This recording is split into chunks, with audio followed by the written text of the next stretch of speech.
দাতা। এ মুসলমান যুবক, খুব ভালো করে কথাগুলো শুনে মুনির, আল্লাহ পাক রব্বুল আলামিন মানুষের উপর কেমন দয়া, আল্লাহ পাক মানুষদেরকে সৃষ্টি করে দুনিয়ার জমিনে পাঠাইলেন। দুনিয়ার জমিনে মানুষদেরকে পাঠায় আল্লাহ পাকের দিকে ছেড়ে দেন নাই। আল্লাহ পাক রব্বুল আলামিন দুনিয়ার জমিনে মানুষদেরকে পাঠায় মানুষদেরকে অনেক নাজ নিয়ামত দ্বারা ভরপুর করে দিলেন। আল্লাহ পাক ডাকতে বলেন, হে গোলাম, আমি আল্লাহ তোমার উপর কত দয়াবান জানো?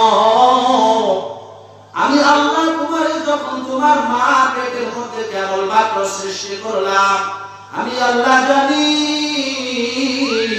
তুমি তোমার মা পেটের মধ্যে আসো, তোমার কিছু খাবারের প্রয়োজন।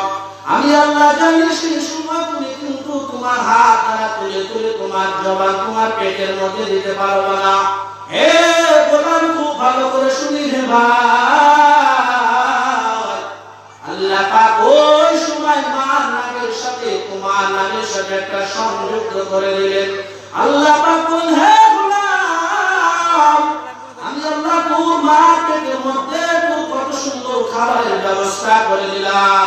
আল্লাহ পাক মার পেটের মধ্যে সুন্দর করে খাবারের ব্যবস্থা করে দিলেন। মার পেটের মধ্যে তোমার মার নামের সাথে সাথে তোমার পেটের মধ্যে রক্তগুলো চলে যায়। হে দুনিয়ার মানুষ, তুমি যখন দুনিয়ার জমিনে জন্মগ্রহণ করে দুনিয়াতে চলে আসবে, হে গোলাম, এখন তোমার আর ওই রক্তগুলো খেলে তুমি দুনিয়ার জমিনে বাঁচতে পারবে না। আল্লাহ ডাকতে বলো, গোলাম, আমি আল্লাহ জানি তোমার আমি আল্লাহ এখন যদি রক্ত পান করাই, তুমি এখন রক্ত পান করে কিন্তু বাঁচতে পারবে না। এই জন্য আমি আল্লাহ সুন্দর একটা খাবারের ব্যবস্থা করে দিলাম। আমি আল্লাহ তোমার মার বুকের মধ্যে একটা সুন্দর শক্তিশালী দুধের ব্যবস্থা করে দিলাম। আমি আল্লাহ ওই দুধগুলো খেয়ে তোমার বড় করলাম। হে গোলাম, আমি আল্লাহ তোমার কয়েকটা দাঁত দিয়ে দিলাম। তোমার দাঁতগুলো দ্বারা তুমি কিন্তু ওই হাত চিবিয়ে চিবিয়ে চিবিয়ে খেতে পারবা না।